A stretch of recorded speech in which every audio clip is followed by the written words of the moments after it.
नमस्कार बच्चों। देखिए हम लोग अध्याय नंबर 9 की बात कर रहे थे, अध्याय 9, और इसके 3 पार्ट हमने कंप्लीट कर लिए हैं। आज के इस वीडियो में हम पार्ट नंबर 4 की बात करेंगे। पार्ट 4, ठीक है। 3 पार्ट आपके कंप्लीट हो गए थे। लास्ट पार्ट के अंदर मैंने आपको बताया था प्रजनन के जो प्रकार थे, 5 प्रकार थे। 5 प्रकारों की हम लोगों ने बात की थी। अच्छी तरह से आप लोगों को समझ में आ गया होगा और आपने पूरा काम जो है यहाँ तक कर लिया था। पार्ट नंबर 4 की बात करेंगे। पार्ट नंबर 4 में सबसे पहले एक महत्वपूर्ण परिभाषा दी हुई है, उसकी बात करेंगे। उसके बाद में आगे वाले टॉपिक को विस्तार से समझेंगे। देखिए प्यारे बच्चों, मैं नाम लिख रहा हूँ यहाँ पे, कृत्रिम वीर्य सेचन। कृत्रिम वीर्य सेचन ध्यान से समझना है, किसी भी बात को रटने की आवश्यकता नहीं है। आपको एक एक शब्द जो है बायोलॉजी के अंदर अगर समझ में आ रहा है, एक एक शब्द के बारे में अगर आप लोग जानते हो तो उसकी परिभाषा आसानी से बना सकते हो। देखिए प्यारे बच्चों, बात करते हैं इसकी परिभाषा की। तो वैसे तो इसकी परिभाषा मैं आपको बता दूं कि उन्नत किस्म के नर के शुक्राणुओं को उन्नत किस्म की मादा में जो है स्थानांतरित करने की क्रिया को ही कृत्रिम वीर्य सेचन कहते हैं। लेकिन ये तो रटी हुई परिभाषा होगी जो आप लोग लिख दोगे, और रटी हुई परिभाषा कुछ समय के लिए ही याद रहती है। ऐसा काम हमें नहीं करना है। हमें समझना है कि ये शब्द जो है वो क्या कह रहा है। देखिए कृत्रिम, इसे इंग्लिश में आर्टिफिशियल बोला जाता है। इसे इंग्लिश में क्या बोला जाता है? आर्टिफिशियल बोला जाता है। आर्टिफिशियल का मतलब होता है मानव निर्मित। किसके द्वारा? मानव निर्मित। दूसरा शब्द दिया हुआ है वीर्य, इसे तो आर्टिफिशियल बोला जाता है, आर्टिफिशियल बोला जाता है, ठीक है। दूसरा शब्द दिया हुआ वीर्य, वीर्य होता है सीमन। क्या होता है? सीमन। अर्थात सीमन का मतलब क्या होता है? स्पर्म और जो शुक्रिय प्लाज्मा है, शुक्राणु और शुक्रिय प्लाज्मा का जो मिक्स रूप होता है उसे हम लोग वीर्य बोलते हैं या सीमन बोलते हैं। अगला होता है सेचन, इनसेमिनेशन। पूरे वीर्य सेचन को इनसेमिनेशन बोल सकते हैं। सेचन का मतलब होता है संकलित करना। सेचन का क्या मतलब होता है? संकलित करना, या किसी के अंदर स्थानांतरित करना, या फिर किसी के अंदर क्या करना? स्थानांतरित करना। तो ध्यान से सुनिए, कृत्रिम का मतलब बता दिया मैंने, मानव निर्मित। वीर्य का मतलब बता दिया, शुक्राणु और शुक्रिय प्लाज्मा का मिश्रण। सेचन का मतलब संचरित करना।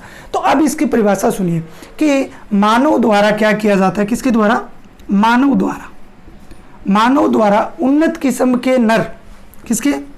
उन्नत किस्म के नर के शुक्राणु, नर के क्या?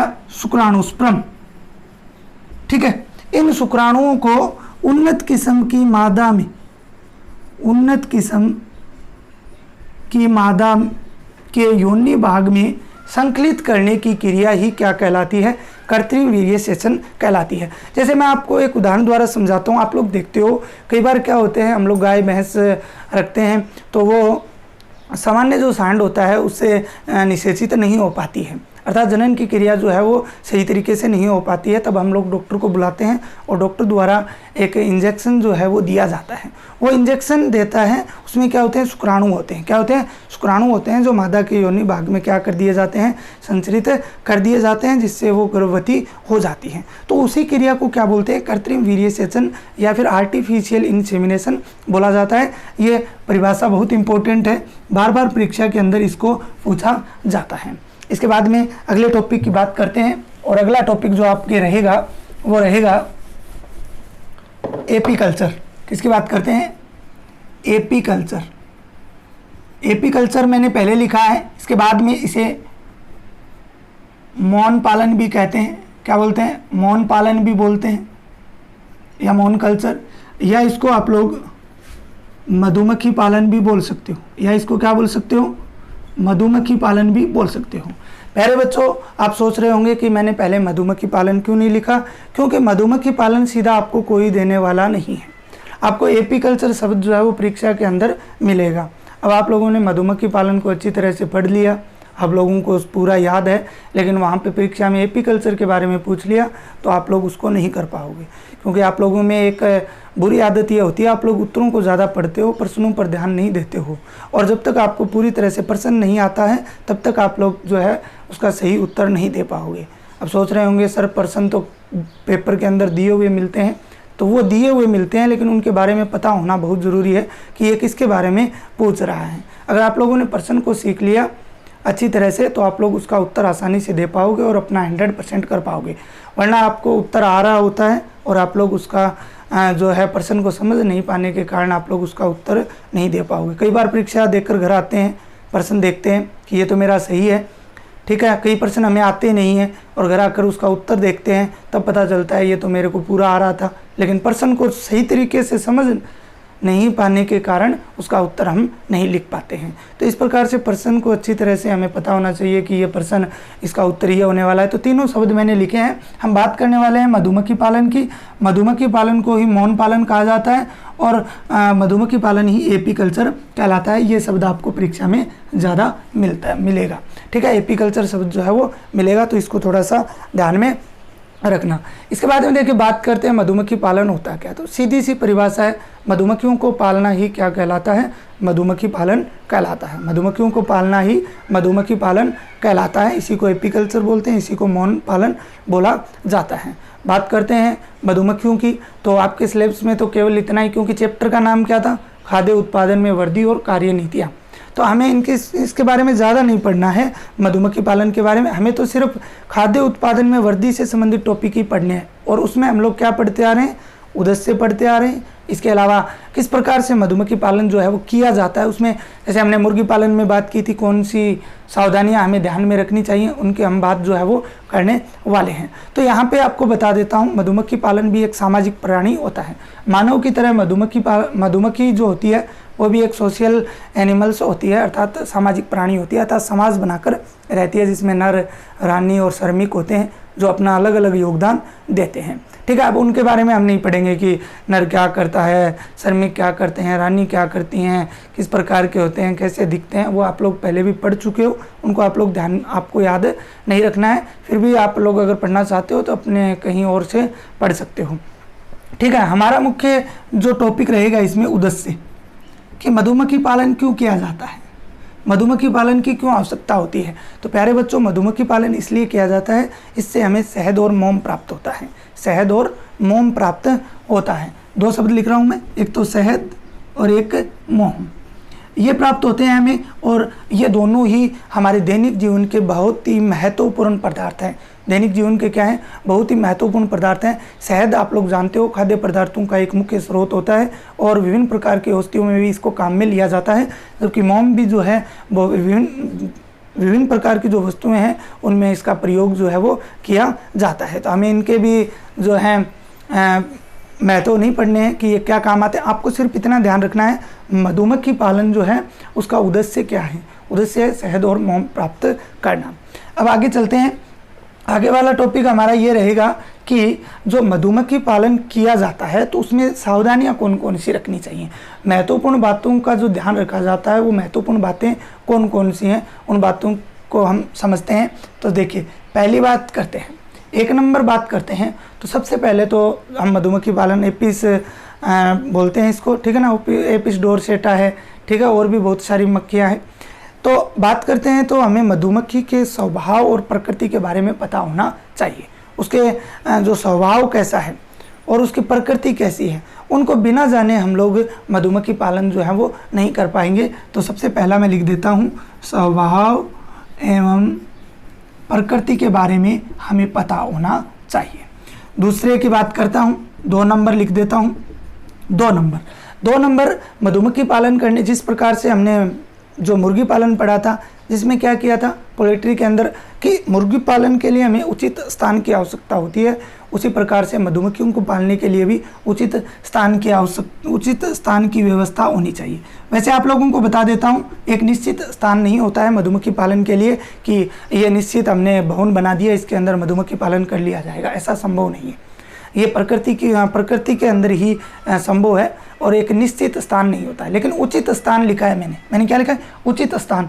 उचित स्थान का मतलब ये होता है कि जहाँ पर हमें शहद और मोम प्राप्त हो सके, हम ऐसी जगह मधुमक्खियों को रखें जहाँ पर हमें शहद और मोम जो है वो प्राप्त हो सके, इसीलिए उचित स्थान लिखा है, कोई निश्चित स्थान जो है वो नहीं होता है। तीसरी बात करते हैं, मधुमक्खियों का पालन हमेशा ही जो बाग बगीचे एवं फसल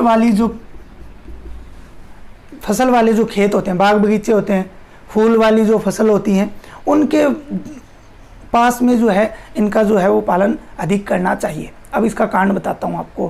कारण ये होता है कि मधुमक्खी जो होती है वो शहद निर्माण कैसे करती है, वो फूलों पर जाती है, फूलों से वहाँ से फूलों का रस जो है वो अपने अंदर ग्रहण करती है और आकर अपने छत्ते के अंदर छोड़ती है। इसी क्रम में ये क्रम जो है वो चलता रहता है, वो फूलों पे जाती हैं, रस मकरंद जो है उसको ग्रहण करती हैं और लाके अपने छत्ते में छोड़ती हैं। इस प्रकार से छत्ते का आकार बढ़ता जाता है और उसमें शहद ही शहद हो जाता है। आप लोगों ने सोचा भी होगा बचपन में कि ये शहद कहाँ से जाता है, तो ये मधुमक्खी के अंदर से नहीं आता, वो फूलों से एकत्रित करके लाती हैं और अपने छत्ते के अंदर उसको छोड़ती हैं।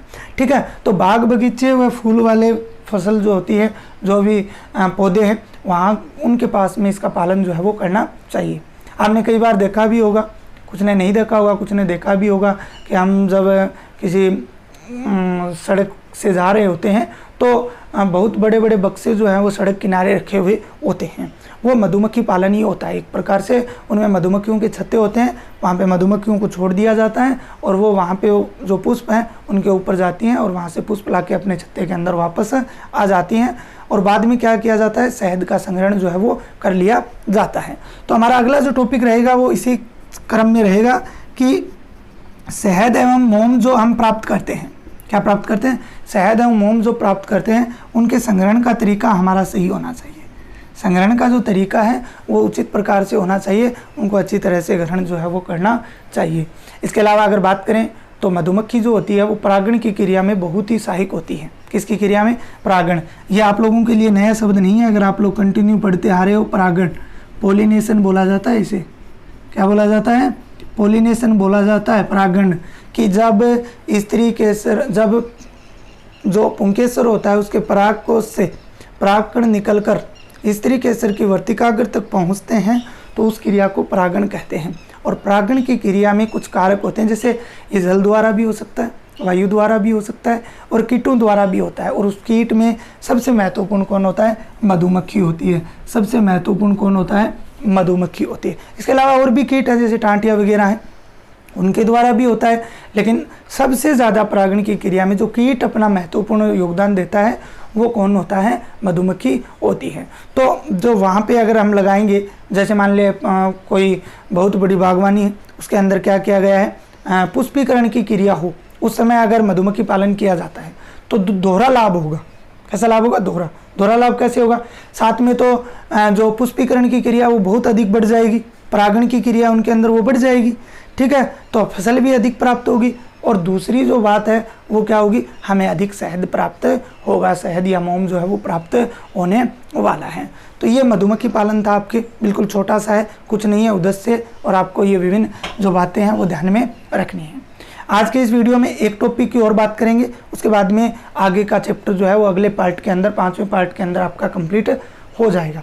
देखिए अगला टॉपिक जो है वो क्या है, बिल्कुल छोटा सा टॉपिक है लेकिन परीक्षा की दृष्टि से बहुत महत्वपूर्ण है। देखिए क्या नाम है, पहले मैं नाम लिख देता हूँ, मल्टीपल ओवुलेशन। मैं अंग्रेजी में लिख रहा हूँ और अंग्रेजी में ये आपके दिया हुआ है, ovulation, multiple ovulation embryo transfer, multiple ovulation embryo transfer. Short में प्यारे बच्चों इसको बोला जाता है MOET।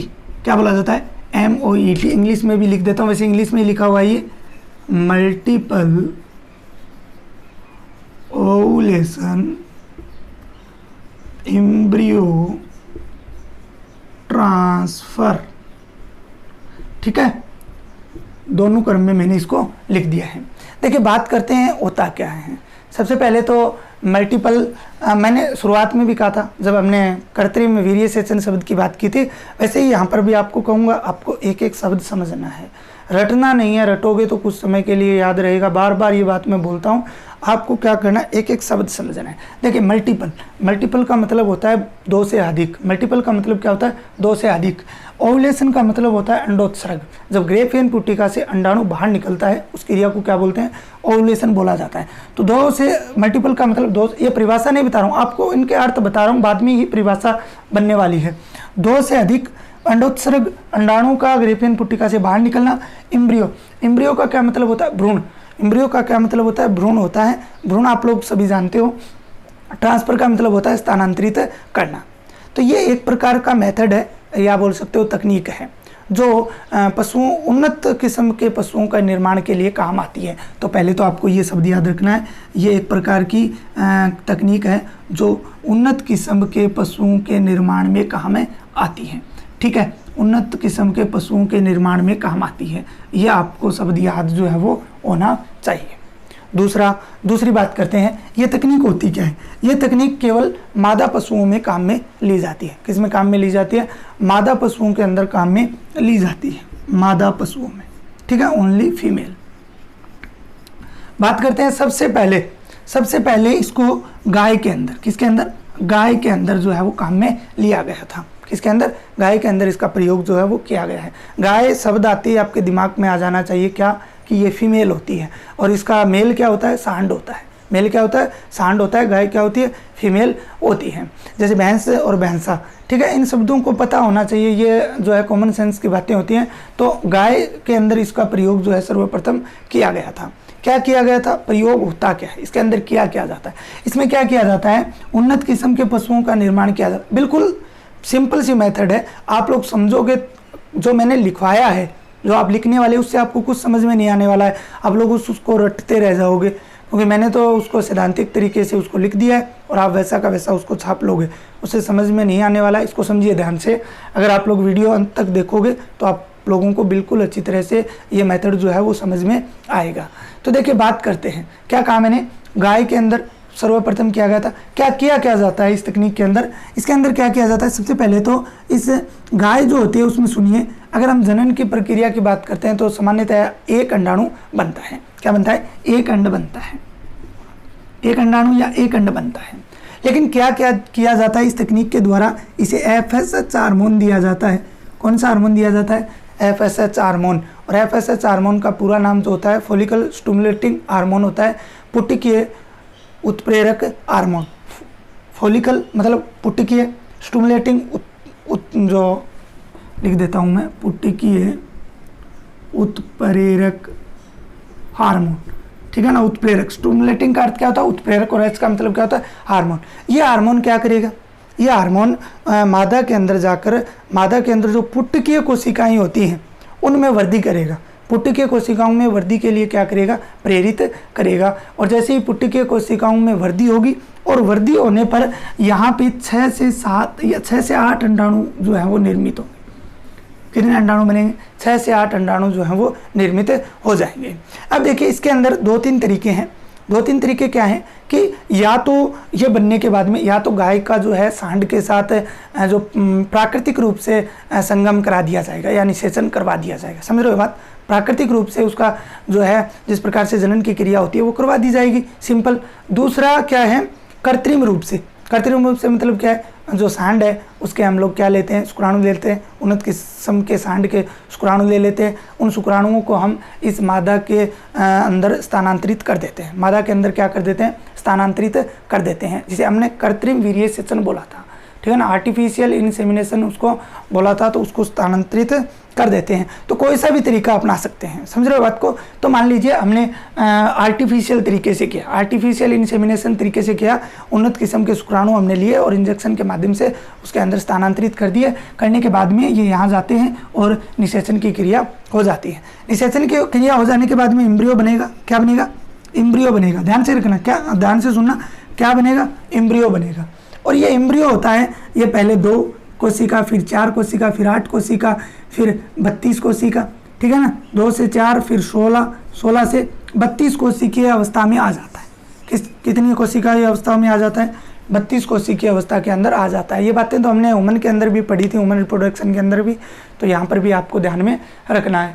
तो अब ये 32 कोशिकीय युक्त भ्रूण जो होता है, इसको अब ये MOET काम आएगी। देखो, इसको मादा के अंदर से बाहर निकालते हैं। क्या करते हैं? मादा के शरीर से बाहर निकालते हैं। बिना किसी शल्य क्रिया के द्वारा इनको क्या करते हैं? बाहर निकालते हैं। बिना किसी शल्य क्रिया के द्वारा, ध्यान रखना, शल्य क्रिया चीर फाड़ करके नहीं, सीधे तरीके से इनको क्या किया जाता है? बाहर निकाला जाता है। निकालने के बाद में हम जिस मादा गाय के अंदर, या सीधा बोल सकता हूँ जिस गाय के अंदर, मादा गाय बोलने की आवश्यकता नहीं, जिस गाय के अंदर इनको स्थानांतरित करना होता है उसके अंदर सरगोट माता बोलते हैं जिसे, ठीक है ना, सरगोट माता बोलते हैं, उसके अंदर इनको क्या कर दिया जाता है, स्थानांतरित कर दिया जाता है, जिससे क्या होगा, उस सांड और उस भैंस, उस सांड और उस गाय के जो गुण थे, जो जेनेटिक्स कैरेक्टर्स थे, वो इस एम्ब्रियो के अंदर रहते हैं। अब इसको हमने अन्य गाय के अंदर स्थानांतरित किया तो उसके अंदर जो भी